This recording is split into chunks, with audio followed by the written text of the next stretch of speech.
Hello दोस्तों। हमने संप्रेषण चैप्टर से जो आपका संप्रेषण है, संप्रेषण कितने प्रकार का होता है, संप्रेषण का आवश्यकता, महत्व, उसके सब कुछ देख लिया। अब हम इसमें संप्रेषण के ही चैप्टर में आपका एक टॉपिक है व्यक्तिगत संप्रेषण, इंडिविजुअल जो कम्युनिकेशन। इसको हम जो वीडियो लंबी हो रही थी इसलिए हमने इसको दूसरी वीडियो में इसमें डिस्कस कर लिया है, करेंगे इसमें, क्योंकि वीडियो कुछ लंबी हो रही थी इसलिए हमने इसको दो पार्टों में विभक्त कर दिया है। देखेंगे हम कि इंडिविजुअल जो आपका कम्युनिकेशन होता है वह क्या होता है। जब शिक्षक प्रत्येक बालक को अलग अलग शिक्षण देता है तो इसे व्यक्तिगत संप्रेषण कहा जाता है। मेलविन व व्यक्तिगत संप्रेषण की परिभाषा इस प्रकार दी है कि विचारों का आदान प्रदान अथवा व्यक्तिगत वार्तालाप द्वारा बालकों को अध्ययन में सहायता, आदेश तथा निर्देश प्रदान करने के लिए शिक्षक का प्रत्येक बालक से पृथक पृथक साक्षात्कार करना चाहिए। देखेंगे व्यक्तिगत संप्रेषण के उद्देश्य। व्यक्तिगत संप्रेषण छात्रों की रुचियों, अभिव्यक्तियों, आवश्यकताओं तथा मानसिक योग्यताओं के अनुसार शिक्षण देना, बालकों की विशिष्ट योग्यताओं और व्यक्तित्व का विकास करना है। साधारण बालकों को उसके पसंदीदा क्षेत्र में आगे बढ़ाना, क्रियाशीलता को अवसर देना। व्यक्तिगत संप्रेषण के गुण क्या होते हैं। इस विधि के अनुसार शिक्षा का केंद्र बालक होता है, अतः यह विधि बाल केंद्रित मनोवैज्ञानिक विधि होती है। इस विधि में बालक स्वयं सीखता है और यह विधि बालक को क्रियाशील बनाने, उसे अधिक ज्ञान अर्जित करने में समर्थ बनाती है। शिक्षक बालक द्वारा अपने व्यक्तित्व का स्पष्ट प्रभाव डालने में समर्थ होता है। यह विधि रोचक है, इसमें व्यक्तित्व भिन्नताओं के आधार पर शिक्षा दी जाती है। यह विधि प्रखर बुद्धि व मंद बुद्धि दोनों प्रकार के छात्रों के लिए समान रूप से उपयोगी होती है। बालक शिक्षक एवं व्यक्तिगत ध्यान दे सकता है। बालक की प्रकृति के अनुसार शिक्षा देने की व्यवस्था होती है। यह व्यक्तिगत संप्रेषण के गुण हैं। हम देखेंगे व्यक्तिगत संप्रेषण के दोष क्या है, इसमें बुराइयां क्या हैं। देखिए इसमें तो देखिए यह विधि व्ययपूर्ण है, प्रत्येक समाज इसकी व्यवस्था नहीं कर सकता, मतलब इसमें खर्चा कुछ ज़्यादा ही होगा। प्रत्येक छात्र के लिए एक शिक्षक का प्रबंध करना असंभव सा लगता है। इस विधि के द्वारा बालक में सामाजिकता के गुण विकसित नहीं किए जा सकते हैं। कुछ विषय ऐसे होते हैं जिन्हें सामूहिक रूप से पढ़ाए जाने पर रोचकता उत्पन्न होती है, जैसे संगीत और गायन। यह विधि अव्यवहारिक होती है। इस विधि के द्वारा बालकों में उत्तम गुणों का विकास नहीं किया जा सकता है। बालकों में प्रेम, सहयोग एवं आत्मत्याग की भावना का उदय नहीं हो पाता है। इस विधि में प्रेरणा, प्रोत्साहन और प्रतिस्पर्धा का सदैव अभाव रहता है। बालक की दृष्टिकोण को संकुचित करती है। सामूहिक संप्रेषण क्या होता है। व्यक्तिगत संप्रेषण का मतलब होता है एक एक करके। व्यक्तिगत का मतलब है एक व्यक्ति के लिए एक टीचर, मतलब व्यक्तिगत का मतलब होता है जैसे कि इंटरव्यू टाइप होता है। आपका इंटरव्यू एक एक करके लिया जाता है, एक व्यक्ति का लेते हैं। इसी प्रकार से सामूहिक का मतलब होता है समूह में, जैसे कि आपका पेपर हुआ है, कोई भी आपका पेपर है, जैसे कि डीएलएड का पेपर होते हैं, वो समूह में होते हैं। सामूहिक कलेक्टिव कम्युनिकेशन वही कहलाता है जो समूह में होते हैं। इसका देखिए सामूहिक संप्रेषण का अर्थ कक्षा शिक्षण है। विद्यालय में एक सी मानसिक योग्यता वाले छात्रों अनेक उपसमूह बना लिए जाते हैं। असाधारण इनको कक्षा कहते हैं। ये कक्षाएं सामूहिक इकाइयां होती हैं। शिक्षक इन कक्षाओं में जाकर सभी छात्रों को एक साथ शिक्षा देते हैं। इस विधि में एक कक्षा के सभी छात्रों के लिए सामूहिक शिक्षण विधि का प्रयोग किया जाता है। इस प्रकार देखें सामूहिक संप्रेषण के गुण क्या है। इसमें यह विधि सरल और सस्ती है, इसी कारण यह विधि व्यवहारिक है। ये दूसरा देखेंगे, यह विधि छात्रों को व्यवहार कुशल बनाती है। बालक अनेक बालकों के संपर्क में आने के कारण अच्छे गुण ग्रहण करते हैं। इस विधि में शिक्षा देने में बालकों की तर्क शक्ति, कल्पना, चिंतन शक्ति का विकास होता है। यह विधि नेतृत्व के गुणों का विकास करती है। इसमें बालकों के लिए पाठ्यक्रम सहभागी क्रियाओं का आयोजन किया जाता है। यह विधि इतिहास, भूगोल, संगीत, कला, कविता के लिए उपयोगी होती है। इस विधि से शिक्षण देने से बालकों में अनुकरण की भावना उत्पन्न होती है। यह विधि छात्रों को सुझाव, नवीन ज्ञान प्रदान करती है। यह विधि छात्रों में शिक्षण के प्रति उत्साह उत्पन्न करती है, जिससे कि सीखने के लिए व्यक्तिगत प्रयास करते हैं। यह विधि बालकों की उत्तर देने की प्रवृत्ति को उत्पन्न करती है। इस प्रकार हम देखेंगे आपके सामूहिक संप्रेषण के दोष। इस विधि को बाल केंद्रित व मनोवैज्ञानिक नहीं कहा जा सकता, क्योंकि इसमें बालकों की रुचियों और आवश्यकताओं की अवहेलना की जाती है। इस प्रकार से शिक्षा देने में बालकों के व्यक्तिगत भेदों की ओर कोई ध्यान नहीं दिया जाता। सभी बालकों को एक समान शिक्षा दी जाती है।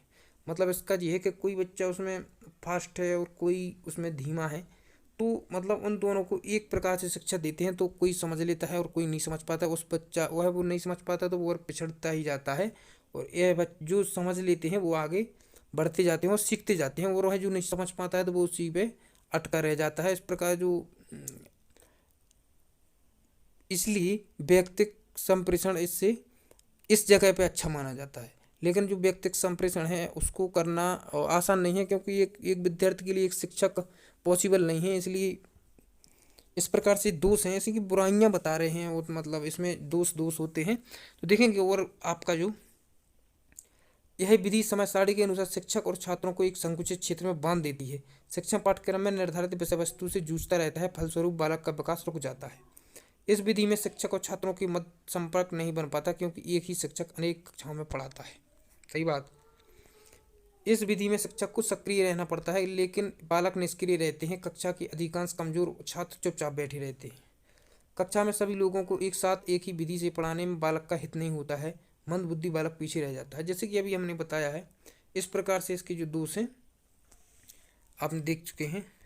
हम देखेंगे प्रभावी संप्रेषण के तरीके क्या होते हैं, मेथड ऑफ इफेक्टिव कम्युनिकेशन। अब बोध प्रश्न देख लीजिए, इसमें क्या है। संप्रेषण के सभी घटक अभ्यास एक दूसरे से संबंधित हैं, वे कैसे एक दूसरे को प्रभावित करते हैं, और आपकी दृष्टि से वैयक्तिक सामूहिक दोनों संप्रेषण में कौन सा संप्रेषण शिक्षण के लिए अधिक उपयोगी है। आप खुद सोच सकते हैं, कल्पना कर सकते हैं, इसकी चिंतन कर सकते हैं। प्रभावी संप्रेषण के तरीके देखिए।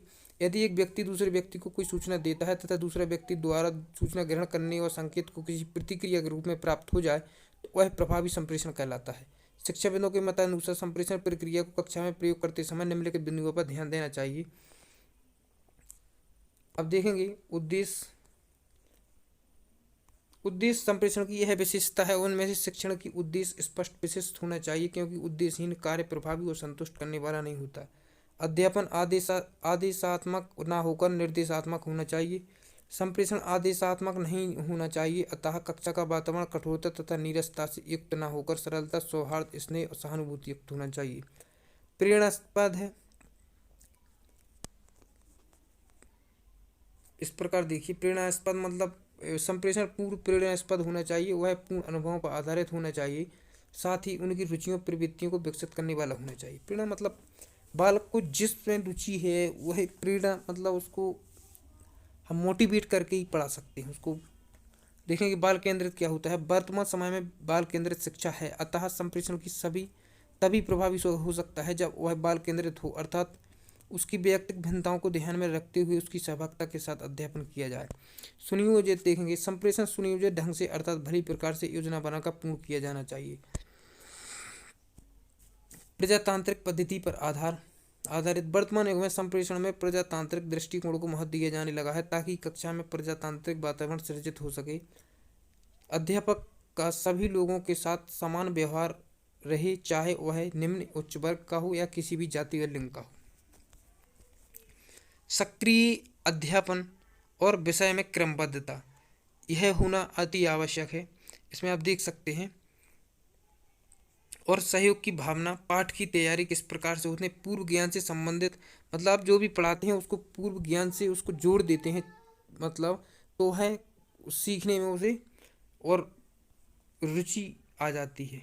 सहायक सामग्री का समुचित प्रयोग करना चाहिए। जब हम बच्चे को पढ़ाते हैं तो किन किन चीज़ों का प्रयोग करना चाहिए, श्यामपट्ट का और चार्ट मॉडल, चार्ट पट्टिका और फ्लैश कार्ड और वीडियो क्लिप, इस प्रकार से ऐसा मतलब जो सहायक सामग्री होनी चाहिए जिससे कि बच्चे रुचि लेकर सीखें और आत्मविश्वास की जागृति हो उनकी, और अध्यापन उपचार पूर्वक होना चाहिए। अब इस प्रकार हम देखेंगे आपका मूल्यांकन संप्रेषण क्या है, शिक्षण में संप्रेषण के महत्व और आवश्यकता प्रकाश डालिए। आप इनको संप्रेषण के प्रमुख घटकों को समझाइए। संप्रेषण कितने प्रकार के होते हैं, व्यक्तिगत और सामूहिक संप्रेषण में क्या अंतर है, कक्षा शिक्षण को प्रभावी रोचक बनाने के लिए संप्रेषण किस प्रकार सहायक होता है, संप्रेषण के 5 घटक बताइए और संप्रेषण की उपयुक्त परिभाषा लिखते हुए शिक्षण में सहायक महत्वपूर्ण बिंदु लिखिए। इस प्रकार हम देख सकते हैं आप संप्रेषण से क्या आशय है, जो अति लघु उत्तरीय प्रश्न है। तो हम देखेंगे आपके वस्तुनिष्ठ प्रश्नों को हम देखेंगे इसमें, और देखेंगे इसमें कि संचार वह क्रिया है जिसके द्वारा दो या दो से अधिक लोगों, विचारों, तत्वों, भावनाओं, प्रभावों आदि इस प्रकार विचार विनिमय करते हैं कि प्राप्त करने वाले व्यक्ति संदेश, अर्थ और उद्देश्य उपयोग को भलीभांति समझ लेता है। यह कथन किसका है? तो हम लोगों ने अभी पढ़ा था कि पॉल लीगेंस का यह कथन है। संप्रेषण कार्य का संप्रेषण होना चाहिए, स्पष्ट सही है, विश्वसनीय सही है, समयबद्ध सही है, इसका उपयुक्त सभी। देखेंगे संप्रेषण का वास्तविक अर्थ क्या है? सूचनाओं को भली प्रकार से प्रेषित करना, सूचनाओं पर भाषण देना, छात्राओं को छात्र के वार्तालाप होना, आपका पहला सही हो जाएगा। सामूहिक संप्रेषण के गुण क्या है? यह विधि सरल और सस्ती है, छात्रों को व्यवहार कुशल बनाती है, छात्रों में नेतृत्व कुशलता का विकास करती है। इसका आपका चौथा प्रश्न है राइट आंसर। पांचवें, संप्रेषण के प्रकार कितने हैं? आपके शाब्दिक और अशाब्दिक 2 होते हैं। संप्रेषण के तरीके प्रेरणास्पद, चिंतन और लेखन और उपयुक्त सभी इसका सही आंसर होगा। सक्रिय अध्यापन से तात्पर्य क्या है? सक्रिय अध्यापन क्या है? शिक्षक तथा छात्र दोनों की सक्रियता इज राइट आंसर।